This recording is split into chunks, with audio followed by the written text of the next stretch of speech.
Good evening. We do begin with that breaking news tonight. A class action lawsuit just filed against Metro schools. The lawsuit follows an exclusive News Channel 5 investigation. It argues students were pulled from classes they needed to graduate just to boost the school's test scores. Our chief investigative reporter Phil Williams has the lawsuit. The lawsuit was filed late this afternoon. It was filed on behalf of a former student at Nashville's Pearl Cone High School. According to the lawsuit, the student, Tony Jones, was pulled from Algebra 1 even though she was passing, all because of concerns that she might pull down the school's test scores. Here's what her lawyer, Gary Blackburn, had to say. The essence of the lawsuit is that a student who was in a class she was entitled to be in was arbitrarily removed from that class with no legal justification for it and no opportunity to be heard. It is inappropriate to deprive a child of an education because of personal or institutional ambition, and that appears what was at work here.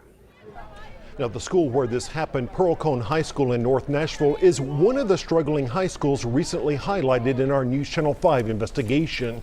That investigation exposed allegations of lower performing students at some of the city's struggling high schools being pulled from classes with state mandated end of course exams. Those exams are used to judge how well the schools are performing.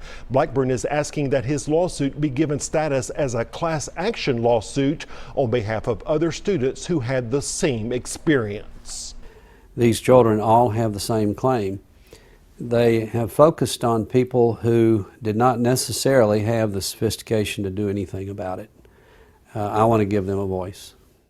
Now, we have been asking about what happened to this Pearl Cone student since the middle of last week, and Metro School spokespeople have not gotten back to us at all. We reached out to them about the lawsuit late today, but they said that since they had not seen the lawsuit, right now, Vicki, they could not comment. All right, thanks, Phil. And Phil recently sat down with that Pearl Cone student. You can hear her story tomorrow at 6 as Phil's investigation continues.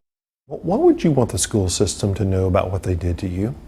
I would want them to know simply it wasn't right, because now I have to sit and I have all these things to make up that I don't know. So I feel like I was cheated out of my education. Meanwhile, a legislative committee plans hearings on the controversy Thursday. You can find details on our website, newschannel5.com.